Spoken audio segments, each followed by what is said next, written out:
Dilihat daripada asbab, terbagi jadi dua. Tawakal ittirari atau tawakul ittirariyun, yakni tawakal yang terpaksa, dalam keadaan terpaksa. Itu terjemahan harfiah. Tapi maksudnya tawakal ittirari yakni tawakalnya seseorang hamba ketika pintu-pintu ikhtiar, ketika pintu-pintu ikhtiar sunatullah telah tertutup. Ketika pintu-pintu ikhtiar atau sunatullah telah tertutup, maka saat itu seseorang hendaklah bertawakal sepenuhnya kepada Allah Subhanahu wa taala, tak perlu melakukan apa-apa ikhtiar. Tidak perlu melakukan apa-apa usaha. Bukan karena dia tidak mau berusaha, bukan karena ia tidak mau berikhtiar, tapi kerana pintu-pintu ikhtiar telah tertutup. Kita lihat satu contohnya. Firman Allah Subhanahu wa taala dalam surah Al-Anbiya surah 21. Ayat yang ke 68 dan 69. Al-Anbiya surah 21 ayat 68 dan 69.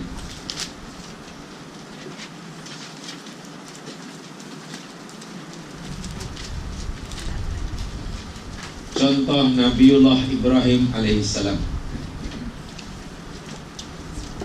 Kata Raja Namrus, Maharaja Namrus, setelah dia kalah berdebat dengan Ibrahim, kalah berhujah, lalu dia menggunakan kekerasan dan kekuasaan. Diarahkan bala tenteranya, ini pun cadangan daripada malaunnya. Qalu, mereka malaun berkata, harriku, bakar olehmu akan dia Ibrahim itu. Wansuru alihatakum, tolong oleh kamu, bela oleh kamu Tuhan-Tuhanmu. Pelik bunyi dia. Tolong Tuhan kamu, bela Tuhan kamu. In kuntum fa'ilin, jika adalah kamu hendak melakukan tindakan. Nabi Ibrahim dikasih dicampak dalam api. Ibrahim ditangkap, mereka berjaya menangkapnya. Mereka menyalakan api, berjaya. Mereka mencapai Ibrahim dalam api, berjaya. Apa yang boleh dilakukan oleh Khalilullah Ibrahim ketika mereka mencampakkannya di dalam api, dan sekarang Ibrahim sudah berada dalam api, atau ketika masa nak dicampak dalam api, apa ikhtiar yang boleh dilakukan oleh Ibrahim untuk membolehkan ia selamat? Apa katanya? Ikhtiar. Saya tak tanya. Apa ikhtiar yang boleh dilakukan? Boleh agaknya lari? Boleh. Melawan? Tak boleh. Tumbuk yang mengikat? Oh, tak boleh ya. Apa ya ikhtiar yang boleh dilakukan? Ikhtiar. Atau mungkin dahulu apa tempah apa baju halis api? Oh, belum ada. Apa lagi ya? Betul kan? Maknanya apa saja ikhtiar yang boleh akan Ibrahim menjadi sunatullah tertutup. Bukan Ibrahim tidak boleh, bukan Ibrahim tidak mau. Dan sekarang sudah berdebat dengan api dan berjaya mereka mencari dalam api. Tak ada ikhtiar untuk menyelamatkan dirinya, tidak ada. Ibrahim alaihissalam itu hanya berkata hasbunallah wa ni'mal wakil. Satu Nabi Ibrahim yang kata itu, kedua Nabi Muhammad ketika dalam peperangan Uhud, habis perang Uhud. Hasbunallah wa ni'mal wakil. Apa artinya? Hasbunallah. Mana dapatlah? Yang mencukupi kekurangan kami adalah Allah. Oh tak apa, itu terjemahan bebas Melayu memang adalah kan. Ialah, makanlah. Ialah lah. Yang mencukupi kami. Kami kurang. Kami tidak mampu. Kami tidak mampu menyelamatkan diri kami daripada api. Penuh dengan kekurangan. Tapi tak mengapa. Kami yakin yang akan mencukupkan diri kami, kekurangan kami adalah Allah. Dan Dia adalah ni'mal wakil, sebaik-baik wakil. Daripada nama Allah wakil inilah timbul kalimat tawakal. Dia yang melindungi, Dia yang menjaga, Dia yang memelihara. Tawakal Khalilullah Ibrahim ketika nak dicampak dalam api dan sekarang sudah masuk dalam api. Tawakal yang itu namanya ittirari, kerana sudah tidak mampu lagi melakukan ikhtiar walaupun sedikit.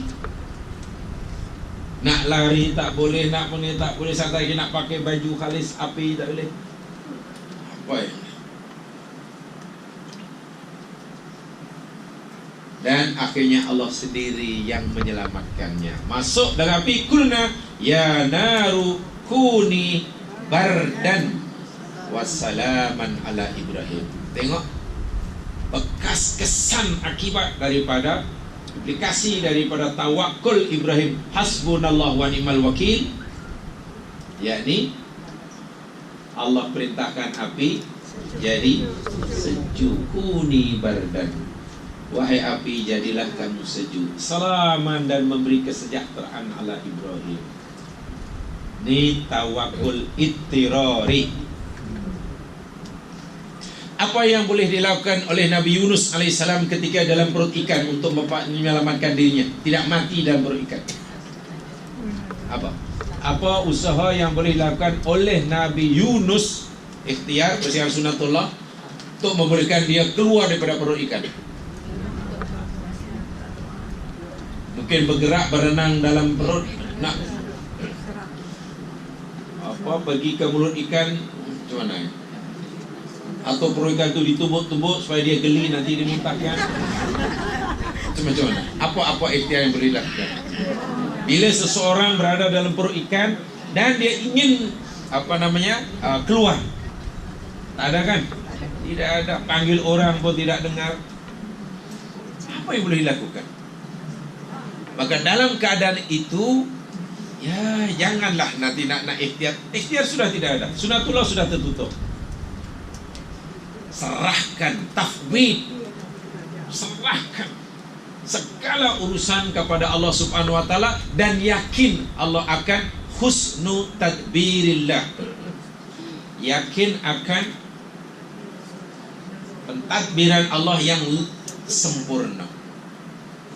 Yakin sakit. Bagaimana caranya? Jangan meragukan. Dah tawakal, jangan lagi tanya, tapi bagaimana ya Allah engkau nak capai apa ya? Kalau kita masih bagaimana, tawakulnya belum betul. Hanya tawakal aja. Allah sendiri yang menyelesaikannya. Itu tawakul ittirari. Pernah mengalami keadaan seperti ini? Jamaah pernah mengalami tawakul ittirari seperti ini?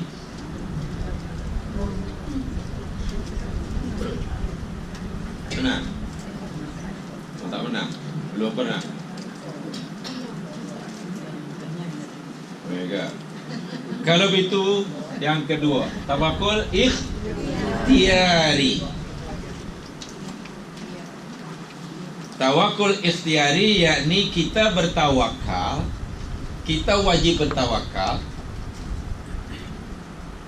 tetapi wajib juga kita berikhtiar, kerana pintu-pintu ikhtiar, pintu-pintu sunatullah masih terbuka luas.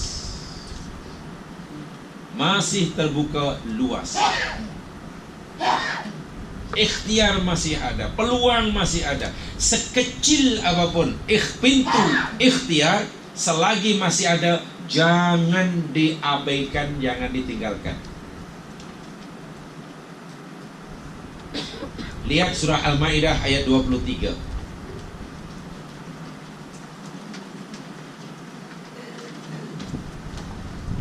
Lihat surah Al-Ma'idah ayat yang ke-23.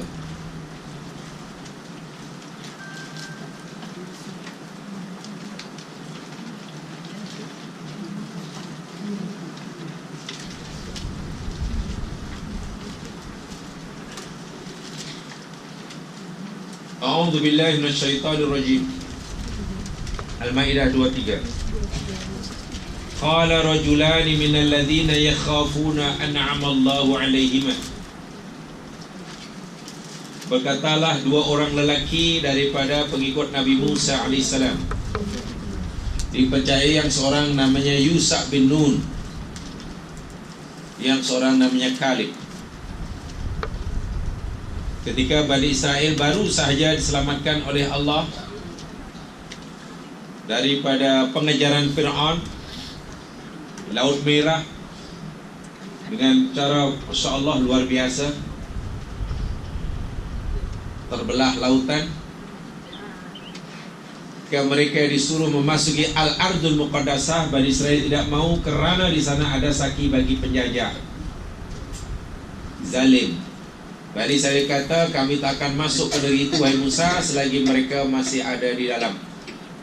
Jika mereka keluar, kami akan masuk. Musa kata, halau mereka, itu tanah kamu. Allah suruh kamu berjuang menghalau, memerangi mereka. Jika kamu memerangi mereka, ikut sekadar kemampuan kamu, pasti kamu akan menang. Oh tidak Musa, kami tak nak. Kami nak tunggu mereka keluar, baru kami masuk. Kalau mereka tak nak keluar, kami tak nak masuk. Kalau kau paksa jugalah hai Musa untuk kami berperang, tak payahlah. Kau sajalah pergi berdua dengan Allah. Engkau dengan tongkat ajaibmu dan Allah Tuhanmu pun hebat. Pergilah engkau berdua peperangi dia. Idhab anta wa rabbuka. Kan begitu kata mereka. Pergilah engkau dan Tuhan engkau. Ada dua orang daripada Bani Israel, seorang namanya Yusha bin Nun, pembantu setia Nabi Musa, dan Kalib. Dua orang ini berkata menasihati kawan-kawannya. Berkatalah dua orang yang takut pada Allah, yang Allah beri anugerah nikmat. Udkhulu alaihimul bab, udkhulu alaihimul bab. Masuklah oleh kamu, hadapi mereka melalui pintu. Tengok di situ ada ala. Mana udkhulul bab alaihim. Kamu masuk ke tanah negeri yang Allah telah tetapkan bagi kamu dan hadapi mereka. Mereka ini penjajah, saki bagi penjajah yang tinggal di negeri mereka, Al-Ardul Muqaddasah. Halau mereka, berjuanglah, kan masih ada tenaga, ada senjata, walaupun ala kadar, walaupun tidak ada pengalaman, kamu masih boleh berjalan, kamu masih boleh mengejar musuh. Ikhtiarlah. Fa'idha dakhaltumu, apabila nanti kamu masuk ke negeri yang Allah telah tetapkan buat kamu, kamu lakukan serangan terhadap mereka, fa'innakum ghalibun, sesungguhnya kamu akan menang. Ini dah janji Allah. Allah janji menang. So kemenangan itu Allah akan berikan pada kamu dengan syarat kamu ikhtiarlah ikut kadar kemampuan. Peluang ikhtiar masih ada. Lepas itu wa 'alallahi fatawakkalu, dan ke atas Allah hendaklah kamu in kuntum mu'minin. Tawakal seperti ini namanya tawakal ikhtiari. Ikhtiar dahulu baru tawakal. Sekecil apapun peluang untuk berikhtiar, kita tidak boleh tinggalkan. Walaupun mungkin ikhtiar kita itu macam tidak memberi kesan apa-apa pada kejayaan, nampaknya macam tidak memberi apa-apa kesan kepada kejayaan,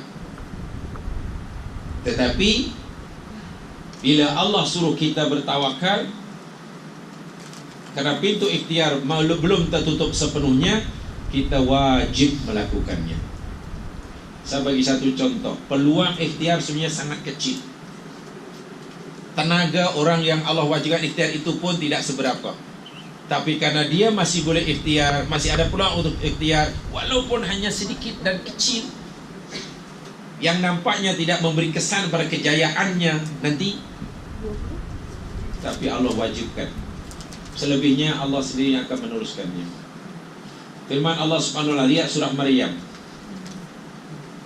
ayat yang ke-25.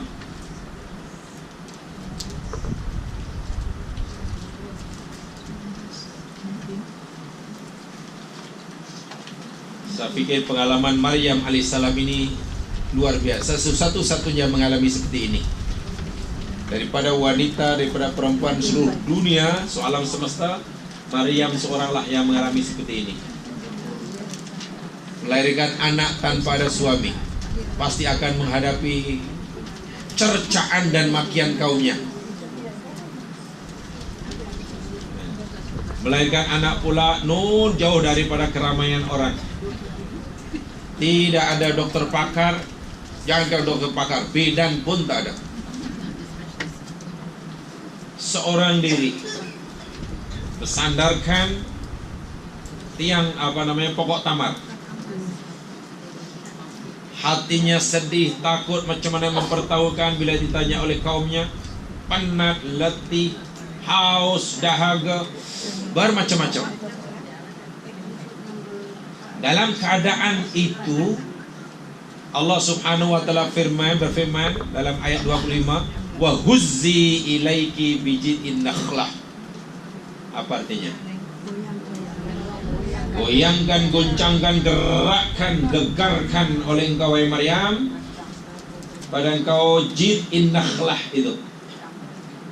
Pokok tamar yang kamu sandar itu. Tentu besar nih pokok tamar. Tamar pokoknya mesti besar. Kau pegang dan kau goncang-goncang. Pertanyaannya, agak-agak bergegar ke pokok tamar dipegang Maryam, perempuan yang baru bersalin? Kalau bergoyang pun mungkin karena ada angin. Tapi itulah suruhan Allah. Nanti Maryam, bila kamu dah pegang dan kamu goncangkan, tu sakit alaiki, pasti pokok tamar itu akan menjatuhkan ke atas engkau rutoban, janiyah, buah tamar yang masak ranum di pokoknya. Masak ranum, basah. Rutob itu mana yang basah.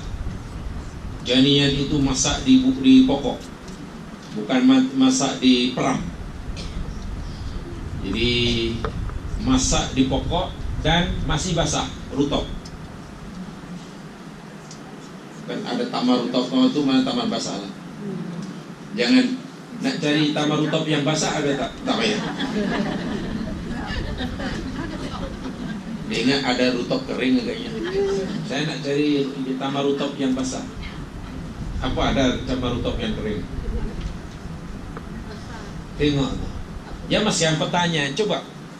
Dahulu Maryam ketika masih duduk dengan Nabi Zakaria, dan Nabi Zakaria buatkan mihrab khas untuknya berkhalwat, beruzlah, bertahanus, beribadah kepada Allah. Karena itu adalah kerja Maryam, dinazarkan oleh ibunya. Nabi Zakaria lah yang bertauhid, menyara kehidupannya, mengantarkan keperluannya, makan minumnya.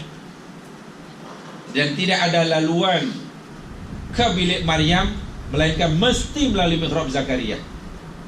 Setiap kali Nabi Zakaria pergi nak antar keperluan Maryam, wajada indaha rizqa. Zakaria dapati di sisi Maryam ada rezeki, ada makanan, ada buah-buahan yang bukan musimnya. Terkejut Nabi Zakaria lalu bertanya, ya Maryam, anna laki hadha. Zakaria bertanya, wahai Maryam, anna laki hadha, dari mana kau dapat semua ini? Tu baca ayat sebelumnya ada lah tu. Dapat ni dari mana ni Maryam? Nabi Zakaria nak tahu sahaja. Nak tuduh Maryam ini keluar daripada bilik mencuri, mustahil. Nak kata ada orang berjaya menceroboh bilik Maryam, mustahil. Karena tidak ada laluan kecuali ini benda pelik ni, benda ajaib ni. Maryam AS menjawab dengan jujur, qalat huwa min indillah. Zakaria, ini semua datang daripada Allah. Yarzuqu may yasha' bighairi hisab. Allah ini bila nak bagi rezeki pada siapa yang dikehendaki, bighairi agak-agak waktu tu Maryam mendapatkan makanan, minuman, keperluan ini ikhtiar atau tidak? Tidak kan? Allah bagi dengan percuma kan? Tak disuruh untuk berikhtiar. Betul? Sebab dah dapat. Tapi tengok, ketika Maryam dalam keadaan kepenatan, penat sepenat-penatnya, baru melahirkan anak, apa salahnya Allah terus saja bagi dia makanan? Tak perlulah disuruh goncang-goncang. Tempoh hari pun dapat makanan tanpa disuruh mencari. Pasti ada pengajaran yang tersendiri. Bukan Allah tidak berkuasa bagi Maryam makanan tanpa berikhtiar, walaupun hanya mengguncangkan pokok tamar. Sebab masa sebelumnya pun Allah dah berikan makanan, tak perlu Maryam sepatutnya dalam keadaan seperti inilah Maryam tak perlu berusaha. Terus sajalah. Yang peliknya Maryam pula ketika disuruh oleh Allah untuk menggerakkan, menguncangkan pokok, Maryam tidak membantah, tak cerewet, taklah kata ya Allah, kenapa lah kau ni? Tempoh hari aku tak minta, aku tak suruh kerja, kau dah bagi. Dah tahu aku ni penat. Kalau nak bagi-bagilah kan, kau ni berkuasa. Kenapa mesti goncangkan pokok? Kalau aku goncangkan pun ya Allah bergegar ke? Tak ada maknanya. Yalah, kalau ikut akal, ikut otak, apalah makna, apalah kesannya. Tapi Allah nak ajar kita, nak ajar pada Maryam, selagi pintu ikhtiar masih lakukan, buat. Berkesan atau tidak, jangan tanya kita, Allah yang suruh. Kalau tanya kita dari bagi sunnatullah, dari segi hukum akal, mustahil lah pokok tamar sebesar itu dengan buah-buahnya yang belum masak betul digoncang oleh Maryam yang lemah karena baru saja melahirkan anak, tiba-tiba waktu berguguran dan masak semuanya. Dari segi logik akal tidak mungkin dia masih lihat. Jadi ibaratnya lah untuk Maryam mendapatkan makanan ini, katalah tamar ini, perlu katalah melakukan 10 step, 10 langkah, 1, 2, 3, 4, 5, 6, 7, 10. Dapat 10 melakukan ikhtiar 10 perkara baru dapat makanan, katalah begitu. Malangnya saat itu, sayangnya saat itu, Maryam hanya punya kemampuan melakukan 1 langkah saja. Hanya yang 9 Allah kata tak apa, kan kamu masih boleh buat 1 langkah, buatlah 1 itu. Yang 9 nanti aku teruskan sendiri. Itulah ikhtiar, itulah tawakal. So dalam keadaan seperti itu, Maryam tidak boleh memilih tawakal tirori, tidak boleh. Kenapa tawakal Sekarang apa pengikut-pengikut Maryam hari ini? Pintu ikhtiar masih terbuka seluasnya, hanya tawakal. Kalau sembuh, sembuhlah rezeki lah. Kalau tak sembuh, dah qada qadar lah. Allahu Akbar walillahil hamd. Awak ni kan susah, kata ingin senang, berusahalah, berikhtiarlah. Ya macamnya ikhtiarlah, tak jadilah, tak apalah. Islam ajar kita sabar dan qanaah, tawakal. Tawakal lah. Kalau ada, adalah rezeki lah. Kalau tak ada, sabarlah. Dari mana ajaran itu ya? Jangan sandarkan kefahaman itu kepada Al-Quran dan hadis. Salah bin keliru. Ingat, bab tawakal sering kali disalah fahami, sering kali disalah artikan, sering kali disalah gunakan. Mana boleh tawakal? Saya kata tengok, sepatutnya kan lebih munasabah jika Allah bagi makanan pada Maryam selepas bersalin tanpa disuruh, tanpa terlebih dahulu disuruh untuk berikhtiar, daripada semasa di bilik sehat walafiat. Kerjanya hanya ibadah.